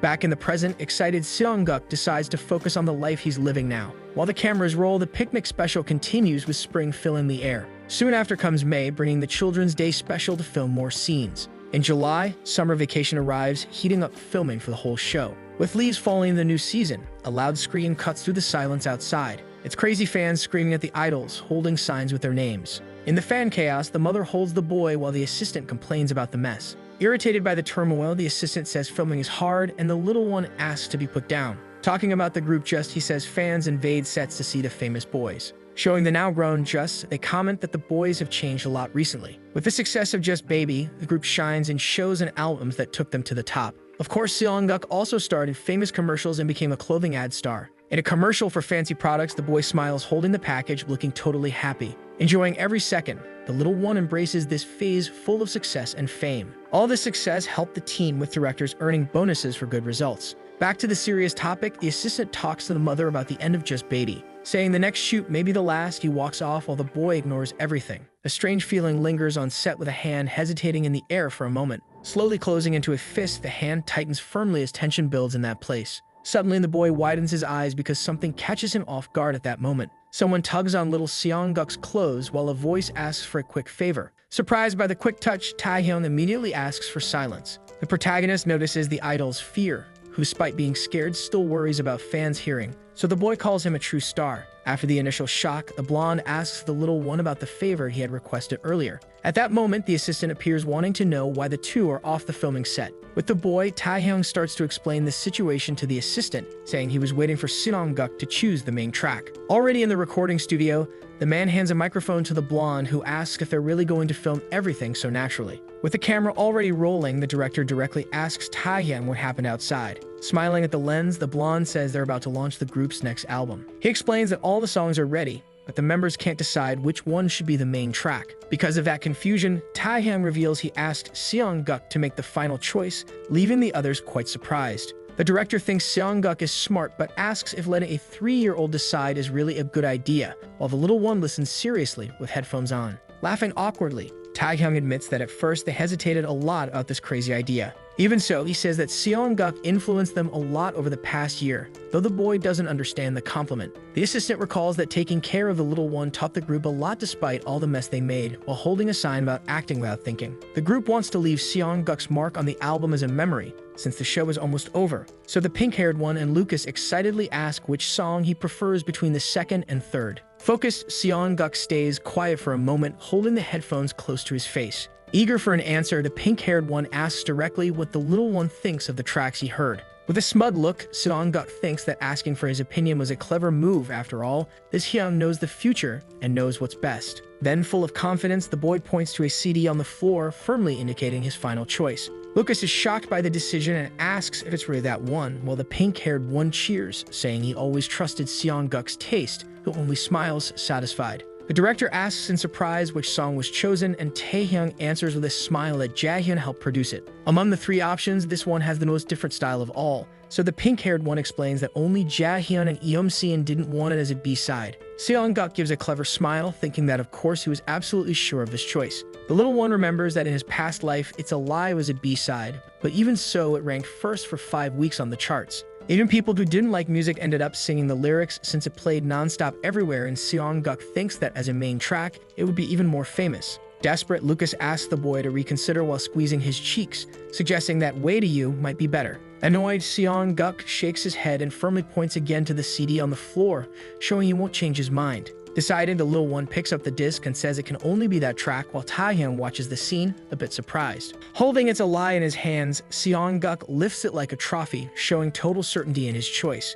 Seeing the boy's resolve, the blonde smiles slightly and agrees, saying he'll make sure everything works out. With the track chosen by Seong-guk, the members of Just celebrate excitedly, promising to give their all promoting the song. Online, the Just Baby forum explodes with comments from fans praising the little one's choice and It's a Lie, while many feel sad that the show is ending. A banner announces the final episode party, thanking everyone for their efforts during filming. At that moment, the mother calls Seong-guk, guiding him into a dark room and asking him to go in quickly. The boy enters and finds the complete darkness strange, wondering why it's like that, while the woman smiles mysteriously behind him. In the darkness, Seong-guk remembers something important, realizing Just seemed to be planning something before the final episode. Even suspicious, the little one decides to go ahead, thinking he should act like a curious child to find out what it is. Suddenly, confetti explodes with a loud noise, filling the room with celebration and shredded paper everywhere. Inside, Just surprises the protagonist, holding a cake and shouting happy birthday, leaving Seong-guk speechless. Excited, Jaehyun and Eumseon sing loudly, chanting happy birthday for the group's beloved boy. The director explains that Just really wanted to celebrate Seong-guk's birthday, so they combined it with the final episode party. The little one seems to tremble a bit, so someone asks how he's feeling about the surprise. Shouting loudly, Seong-guk says he's great, clearly showing that he loved the entire party. Even though he thought it was obvious he'd be celebrated, he really enjoys it while Just lifts him into the air, totally excited. Right after, the director announces to everyone that the broadcaster's Korean barbecue has arrived to make the party even better. Everyone thanks the effort during filming, and Seong-guk gets hungry seeing the meat on the grill. Lucas cries while eating the tasty meat, and someone next to him asks him to stop crying during the meal. The boy swallows the meat like it's a mission, while Jaehyun smiles and ruffles his hair. Next, everyone raises their glasses for a toast, showing that the party is in full swing now. Together, they toast the hard work up to this moment, looking happy and fulfilled with everything. The mother gets emotional at the scene, visibly touched to see her son's celebration. Suddenly, a voice calls for Miss So-young, and she turns around, surprised, wanting to know who's speaking. The man introduces himself as Secretary Yang, saying he came on behalf of Jeon Jaehyung to congratulate her on the end and bring a gift. Her eyes light up when she sees the package, surprised to recognize the wild ginseng inside it. Smiling, the man asks her to look at the contract when she has a free moment. Excited, So-young says she'll visit soon, agreeing to his request. Sometime later, the facade of a large building appears, showing a very imposing place. Arriving there, Ani asks if the mother shouldn't rest a few more days, but So-young replies that she promised at the party to make the visit soon. When asked if he's tired, Seong-guk strongly denies it, saying he needs to stay alert for what lies ahead. The meeting seems to be connected to the clever father, someone who never takes a loss in anything he does. Determined, Seong-guk wants to find out the true intentions of the father from his past life as soon as possible. A woman greets the group with a smile and soon guides them to the headquarters of Samjeon. She informs them that the vice president is waiting, while So-young and the boy are impressed with the entire place. Suddenly, the huge doors open because a strong light shines from inside. Looking at the city through the window, the man realizes the group has just arrived. Everyone enters the spacious room, where the mother shows nervousness and Seong-guk stays focused. Turning to them, the man greets Seong-guk and says it's been a while since their last meeting. Sitting around a fancy table, the visitors are quickly served drinks and snacks. Inviting everyone to help themselves, the boy stares at the cookies because he knows they were his past life's favorites. Ani thanks them for the kindness offered, while So-young compliments the delicious smell, and the little one grabs a cookie. Dismissing the compliments, the vice president cuts the chatter and directly asks about the contract. Ani finds the offer incredible because a 3-year contract with a 150 million won bonus sounds out of this world. Surprised by the huge amount, the boy chokes on the cookie he was eating at that moment. Showing total confidence, the man assures that the numbers are exactly right, just as he had said before. Knowing the father suggested this contract, the boy suspects something is hidden, but still thinks 150 million is insane. Imagining this is something for celebrities, the little one questions the father's plans, while the man notices their surprise. Speaking bluntly, the woman admits she doesn't understand why the offer is so high. Smiling slightly, the man explains that it's an investment, leaving Seong-guk looking suspicious. Calling Secretary Yang, the vice president asks to proceed, and the manager hands So-young a document about Samjeon's scholarship program. Explaining the project, the man says Samjeon always looks for special talents to support truly. Adding more details, he praises Seong-guk, saying he thinks the boy is gifted and perfect for the scholarship, making So-young blush as she asks if that's really her son. Drumming his fingers on the table, the man confirms the boy is smart, but hesitates before continuing. Seeing something different, the vice president considers Seong-guk both brave and brilliant at the same time. Continuing the conversation, he bets that with help, the boy will surprise everyone because he believes he will become an incredible young man, leaving the mother tense. Widening her eyes, So-young tries to understand everything, while the little one quickly accepts and says of course he agrees to the offer. Suddenly, everyone turns their heads and looks at the boy in the middle of the room. Zooming in, Seong-guk's eyes shine full of determination at that moment. Reflecting alone, the boy remembers that his father always loved results and craved talented people, even in his past life. Staring at the man, Seong-guk internally confirms that the elder is right about valuing talent above all else. Radiating a strong energy, the boy promises to grow and swears to be better than any talent the man has ever seen in the world. Shocked by his words, So-young pulls her son's cheek and asks what he's talking about, but the man just laughs. Thinking to himself, the vice president admires the boy's energy because he notices that not even his own children have that kind of drive. Watching the boy closely, the man's desire to support Seong-guk grows even more in that moment. Surprised by the direction of the conversation, So-young and Uni listen as the man promises another draft of the contract for them. Putting on his coat, the vice president tells them to think it over calmly, assuring them the deal will benefit the boy no matter what. Hours later, in front of the house, So-young calls Seong-guk and Min-guk to go to bed soon. Inside the modest home, the father thanks his wife because she takes such good care of the kids. Curious about the matter, So-young asks his opinion on the contract, and the husband admits he doesn't understand much about it. Reading the paper carefully, he finds the deal absurd because he says 150 million is something he's never seen in his life. Showing worry in her eyes, So-young admits she's afraid of all this happening at once. Reflecting on that fear, she finds it scary that someone so high up at Samjeon wants Seong-guk like this. While Min-guk snores loudly, Seong-guk listens to his mother talk about the risk of something too good and fears it might go wrong in the end. Serious like never before, the boy thinks his mother's concern makes total sense now. Together on the living room couch, So-young and her husband feel small in the face of the contract because they've never saved millions and now they're talking about 150 million. An image comes to mind of a flea in a jar that even when freed only jumps as high as the jar once did. Raised in poverty their whole lives, they fear big opportunities because that's the worst part of being poor for them. Noticing how this paralyzes people, Seong-guk wants to convince his parents and thinks of speaking to So-young first. Suddenly, the husband grabs her shoulders and with firm eyes asks if they should accept the contract anyway. Listening to everything in secret, Seong-guk is shocked by how quickly his father changed his mind. Asking his wife to stay calm, the man says the contract could truly change their son's life for the better. Life beyond their daily routine appears in his mind as he envisions a bright future waiting for Seong-guk. Imagining the boy in good schools, the father bets on a top-tier job when he grows up someday. Maybe even a life like the vice president's might be possible, leaving So-young speechless at the crazy thought. Excited by these ideas, Seong-guk thinks about buying a house and finding better jobs because a whole new life would come with all that money. Reinforcing his desire, the father wants more than their current life because he sees hope in this incredible chance that appeared. Outside, footsteps approach slowly, and someone knocks on the door, soon being invited inside the house. The man in a suit appears, smiling as he thanks them for calling him so quickly. Sitting with the family in the living room, the representative says the vice president liked the fast response since he thought it would take a week and mentions the changes requested over the phone. Showing the updated paper, he confirms the shorter term of 2 years and the bonus reduced from 150 million to 100 million won. Speaking calmly about Seong-guk, the man says they added a clause to avoid overburdening the boy, and So-young thanks him, relieved, while the little one asks to see the paper. Requesting the family's signature, the representative pauses and says there's one more thing before finalizing everything. Smiling again at them, he reveals that Samjeon also wants to adjust a few terms of the contract.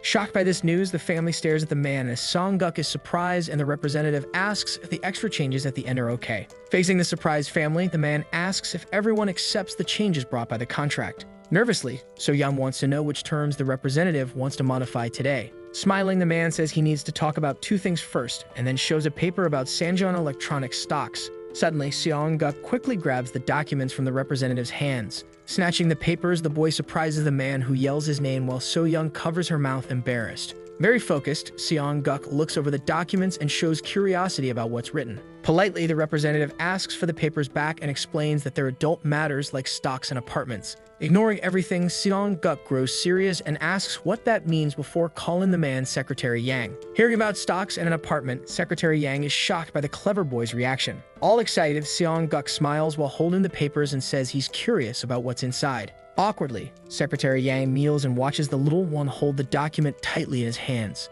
Noticing Yang's surprise, the boy thinks of challenging the man to get him to pay more attention now. Reflecting to himself, Seong-guk thinks pretending to be childish seems excessive, but knows it helps his plans. Very determined, he decides to uncover his father's scheme and fakes curiosity, asking for quick explanations. Shocked, So-young asks if her son really knows how to read, and confidently, the little one says yes. Impressed, Secretary Yang becomes curious and soon wonders when this boy learned to read like that. Wanting to know more, the mother asks how he learned, and Seong-guk says it was by watching news and TV, leaving her stunned. Realizing everything, the representative sees the vice president was right and promises to explain every detail to the talented boy. Confirming with the parents, Secretary Yang asks if they agreed to reduce the contract from 150 to 100 million, and nervously, So-young says yes. Revealing the offer, he explains that they will give Samjeon shares worth 50 million, leaving So-young speechless. Additionally, Secretary Yang talks about a fancy apartment Samjeon is building in Jamsil to be ready in 2 years. Explaining further, he offers a special 34 pyon unit, and Seong-guk reacts with attention